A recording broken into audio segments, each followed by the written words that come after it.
नियम 134A पर सरकार द्वारा निर्णय वापस लेने पर निजी स्कूलों को लगा झटका।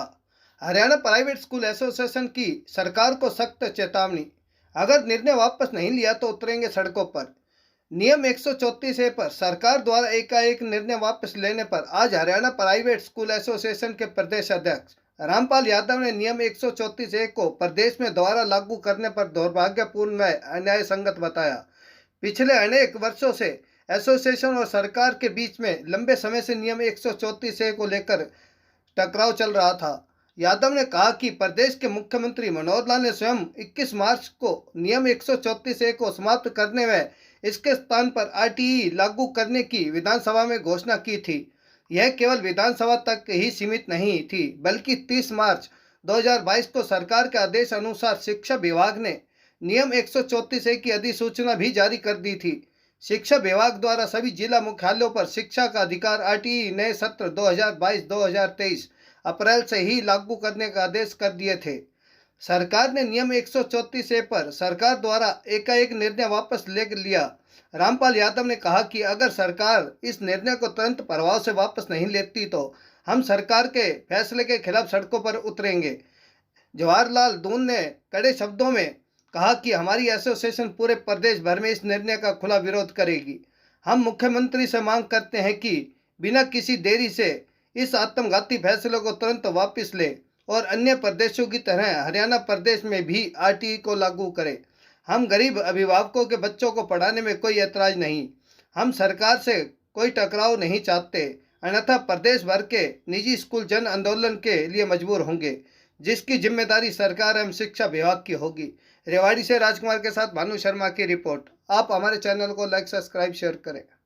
मेरे साथ हरियाणा प्राइवेट स्कूल एसोसिएशन के प्रदेश के पूर्व प्रदेश अध्यक्ष, वर्तमान में संरक्षक श्री जवाहरलाल दूहन जी मेरे साथ हैं।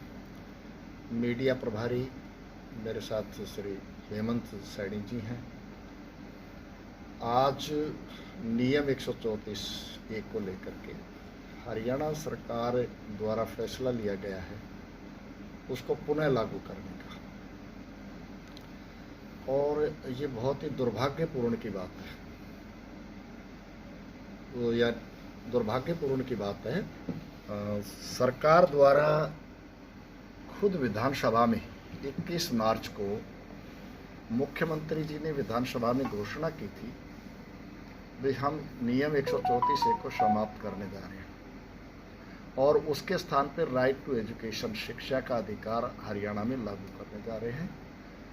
और इस घोषणा के बाद पूरे हरियाणा प्रदेश में निजी स्कूलों में एक खुशी की लहर थी और सभी ने इसका स्वागत किया था।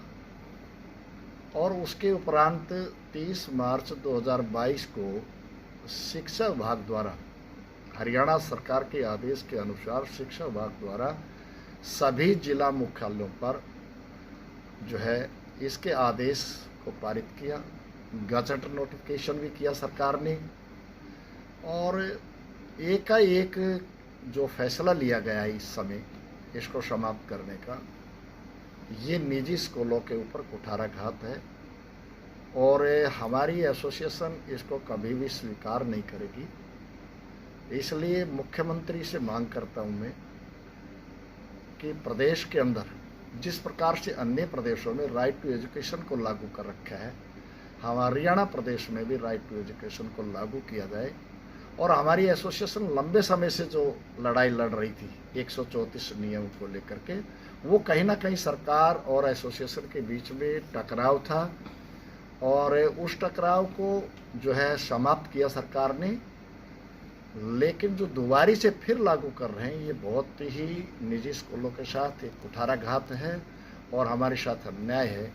इसलिए एसोसिएशन की तरफ से मांग करता हूं कि जितना भी जल्दी हो सके माननीय मुख्यमंत्री श्री मनोहर लाल जी इसको वापस तुरंत लें और राइट टू एजुकेशन को हरियाणा सरकार जो है हरियाणा प्रदेश में लागू करें।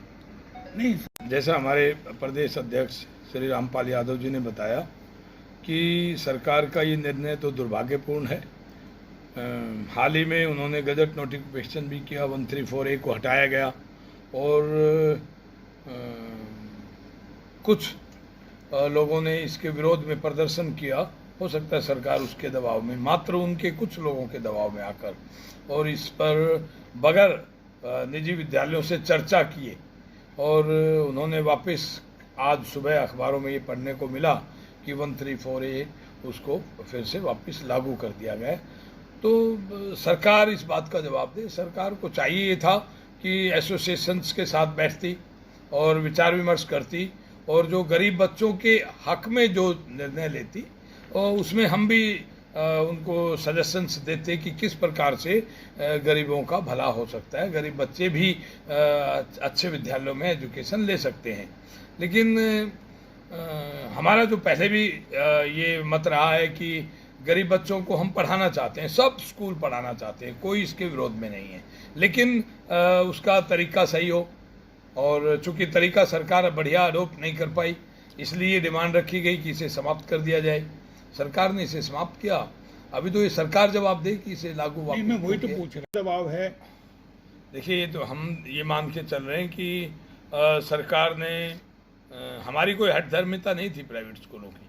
हम जो इसके जो वैलिड रीजंस थे वो सरकार को बता पा रहे थे, और हमने ये समझा कि सरकार शायद हमारी बात को, हमारी समस्याओं को समझ पाई है और गरीब बच्चों को वास्तव में मदद देना चाहती है। अब देखिए, आरटीई के तहत दिल्ली में आरटीई लागू है, राजस्थान में आरटीई लागू है, राइट टू एजुकेशन, और यही मांग हमारी थी कि हरियाणा में भी राइट टू एजुकेशन को लागू किया जाए, जिससे ना केवल 10% बल्कि 25% बच्चों को फायदा होगा। तो आपको लगता है जो सरकार, तो सरकार को विचार करना चाहिए, गंभीर सरकार को हर मुद्दे को जो जनता से जुड़े हुए हैं उन पर गंभीरता से चर्चा करनी चाहिए, और जो लोग इस शिक्षा विभाग से जो जुड़े हैं, चाहे वो निजी विद्यालय हैं, चाहे सरकारी विद्यालय हैं, चाहे शिक्षा विभाग के अधिकारी हैं, उन सबको एक बार बैठा के निर्णय लेती तो शायद वो सभी के हित में रहता।